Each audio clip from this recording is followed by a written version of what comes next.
Tore, kui inimesed käivad ringi nimesildid rinnas, hea lihtne lugeda Riin Kullaste, kliiniku juhataja. Eks ole, siin majas on päris hea küsida, veri on paksem kui vesi. No, muidugi võib seda niimoodi küsida, aga eks ta peab olema meil ka ikka natukene niimoodi, et ilusti voolab. Kas voolab siis ja kas voolab piisavalt? No, voolab päris kenasti ja praegu võib küll öelda, et voolab ka piisavalt. Meil on selline Facebooki kommuun, doonorid ja sõbrad, ja enamus meie doonorid on ilmselt selle külastajad ka, ja siis, kui me sinna paneme mingi üleskutse, et just kindlalt mingit veregruppi on vaja, siis reageeritakse väga hästi. See on siis nagu üks heas mõttes verine sõpruskond? No, ütleme nii, jah, heas mõttes tõesti. Kui keegi tahaks tulla verd andma ja kindlasti neid tahtjaid on, kes ta peaks olema, mida ta peaks teadma ja milleks ta peaks valmis olema? No, ta peaks olema vähemalt 18-aastane. Ja esimest korda, kui tahate verd anda, siis üle 60 me enam ei võta. Ja terve, puhanud, söönud. Ei tohiks olla mingeid selliseid kroonilisi haigusi, mille juures võetakse kogu aeg rohtu. Ja põhimõtteliselt ütleme niimoodi, et ontlike eluviisidega ka. Harige meid veel palun, mitu gruppi verd tegelikult on olemas? No, mida me igapäevases kliinilises praktikas kasutame, on siiski 8 veregruppi, et meie jaoks on see AB0 kõige tähtsam ja siis RHD või siis rahvapäraselt reesus ja nende järgi siis meil käivad põhilised ülekanded. Aga tegelikult veregruppe on üle 30, aga neid kõiki me ei saa arvestada ja õnneks ka ei pea. Kui ma ei eksi, siis reesus on mingisuguse AFI nimi ja sealt see veregrupi nimetus on ka tulnud. Jah, kõigepealt avastati reesusmakaakidel see antigeen, aga hiljem on leitud, et see ei ole ikka, inimesel ei ole ikka päris see, seetõttu püütakse siin meditsiiniringkonnas vähemalt öelda, et RHD ja mitte reesus.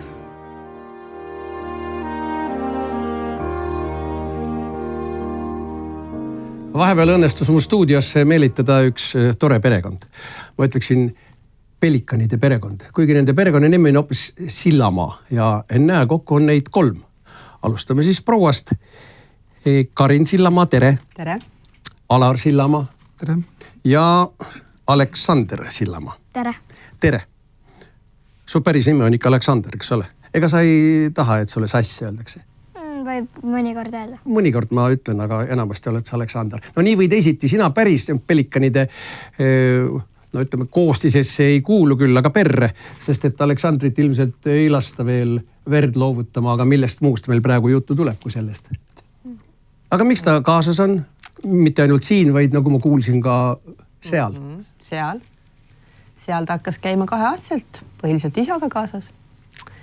Ja nüüd on juba suuremaks saanud, nüüd ta enam kaasas ei käi, aga tädid ikka küsivad, kus Aleksander on ja millal ta lõpuks siis tuleb nii-öelda päris ise verd andma. Ma ütlesin, et mul õnnestus teid siia meelitada, sellepärast, et tundub, et doonorid on miskipärast kuidagi väga tagasihoidlik seltskond. Nad on väikse kiiksuga, et käivad verd valamas, verd andmas, aga sellest eriti rääkida ei taha. Nii et ma väga tänan, et te siia tulite. Miks te seda teete, Karin? See ei olegi selline üldse miksi küsimus. See on nagu elementaarne, et peakski tegema nii ju. Kõik ju ei tee. No jah, peakski, eks ma ise ka proovin ikka, selleks ma siin olengi, et rääkida, et see ei ole üldse midagi nii õudset. Ma tean, et teil on peres mitu last. Jah. Ja 2 tükki on vanemad kui Aleksander. Ja nemad on täiskasvanud. Ja nemad? Nemad ikka käivad ka. Ja kohe täitsa, üks käib regulaarselt, teine nii regulaarselt ei käi, aga käib ka korra. Alar, kes see esimene oli, kes selle otsa lahti tegi? No esimene oli ikka, Karin oli esimene, sellepärast, et tal vist tekkis mingi sisemine tunne, et peaks nagu midagi tegema ja siis sinna minema ja siis oligi, et kuna ta siukse eeskuju tõi ja siis meie läksime kaasa ja praegu on siis vanemad pojad samamoodi. Ikka käivad ja vastavalt siis, kui on võimalus anda ja on see vaheaeg möödunud, et veri peab ikka taastuma ka. Vapper pere olete. Mulle tundub küll nii. See on nagu tavaline tegelikult meie jaoks. Seal verekeskuses, kus perekond Sillamaa üsna tihti käib, oli päris põnev ringi vaadata.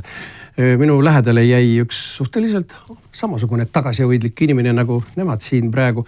Aga jutule ma taga sain ja ta ei pidanud ennast sugugi ebatavaliseks.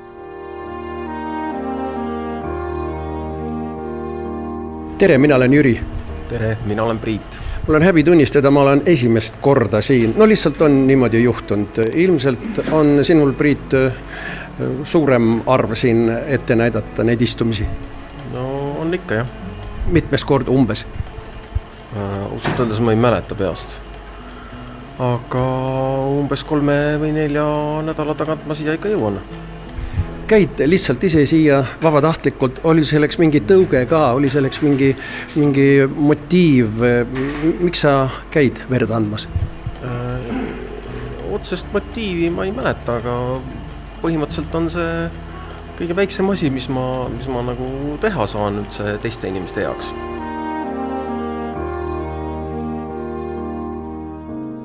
Aleksander, räägime sinuga täiesti täiskasvanulikul teemal. See on siis vere andmine. Sa käid isiemmega kaasas maast madalast juba, vaatad pealt, kuidas veri voolab. Jah. Miks?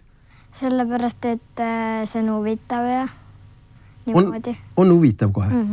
Sa ei ole kordagi tundnud, et su pea hakkab pööritama või ära minestanud või ma olen kuulnud, et see, kes pole harjunud verd nägema, see võib mõnikord niimoodi kopsti maha kukkuda? Ei ole. 2 tingimust, mille puhul sa praegu ei saaks olla doonor. Üks neist on see, et sa kaalud alla 50 kilo, aga see oli üks tingimus seal. Ja teine see, et sa ei ole päris 18. Kui vana sa oled? 8.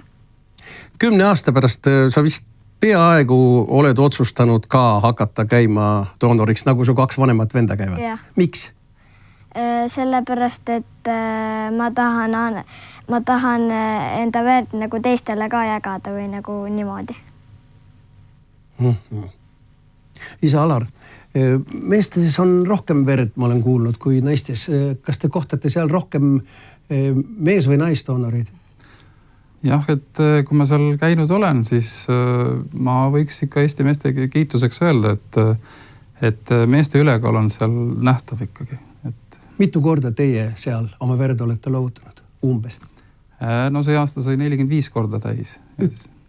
Kõik kokku sai 45 korda täis. Mis te arvate, kas see proportsioon on praegu väga sassis, et rohkem läheb teda tarvis, kui teda pakutakse? Ega ma seda statistikat nii väga ei tea, aga mulle ikkagi on mulje jäänud, et võiks nagu inimesed rohkem käia. Ikka on see. Kuigi ma arvan, et on paremaks läinud, aga ikkagi võiks seda rohkem nagu teadvustada. Võiks käia küll. Meiegi ajasime juttu seal samas verekeskuses edasi veel ühe vapra vereloovutaga ja kuuleme, mis tema meile räägib. Tal on millest rääkida.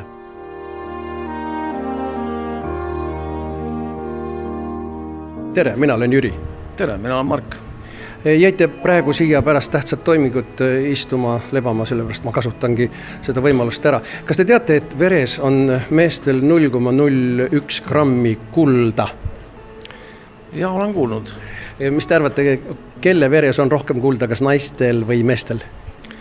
Seda ma ei oska öelda. Teate, naistel on rohkem.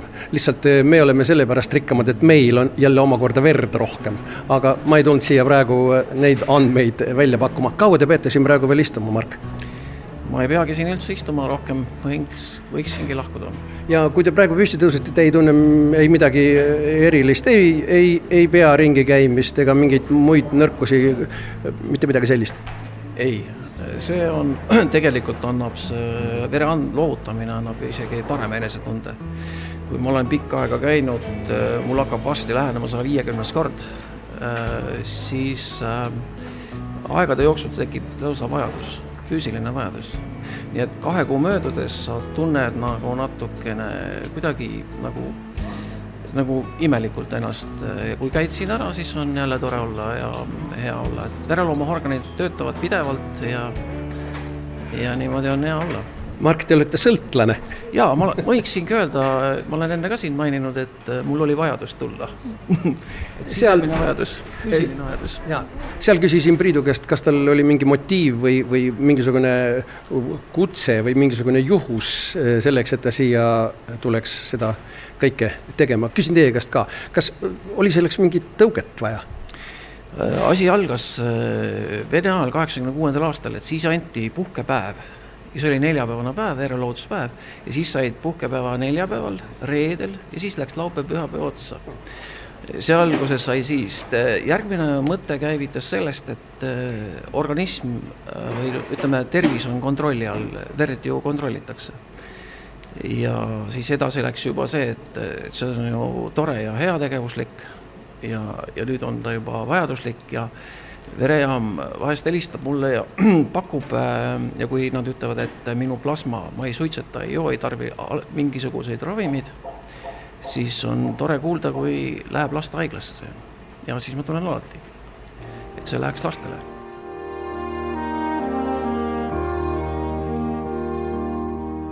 Kallis perekond Sillamaa, Aleksander kaasa arvatud. Katsume praegu formuleerida, ilma minu vahele segamaseta, miks võiks inimene verd loovutada vabatahtlikult, ilma rahata, natukene valu tunda, võib-olla seal veel mingit ebamugavust. Miks? Ma arvan, et kas ta peaks just kohustus olema, aga ta võiks olla selline vabatahtlikkus ja et sa lihtsalt südamest tunned ja siis, et kui sa lahkud sealt, näiteks seal oled verd andnud, siis sa tunned ka, et sa oled midagi jälle ära teinud sellel päeval. Et võib-olla see ongi see, et just inimesel oleks endal hea tunne, kui ta pärast selle asja ära teeb siis. Aleksander, mis sa arvad, miks käivad inimesed verd andmas ja mõned ei käi? Sellepärast, et mõnedele meeldib ja mõnedele mitte. Äkki sellepärast. Mille pärast see mõnedele ei meeldi näiteks? On nad kadedad või? Äkki nad kardavad, et saavad haiget või niimoodi. Ei tohiks vist karta? Ei tohiks. Ahaa, no formuleerime Aleksandri valemi praegu siis üleskutseks. Ärge kartke, te ei saa haiget. Ikka minna. Just. Kallid inimesed, mingem siis verd andma, kui vähegi võimalik on. Siin on praegu üks tore pere, kes on igati kinnituseks ja tõestuseks, et kartma ei pea, Aleksandri sõnad. Nagu te näete, kolleeg Artur siia stuudiosse ei mahtunudki, ega ta tahtnudki. Tal oli üks teine plaan. Ta läks tänavale ja katsus sealt otsida mõnda inimest, kes on vabatahtlikult olnud nõus verd loovutama. Muide, leidis ka.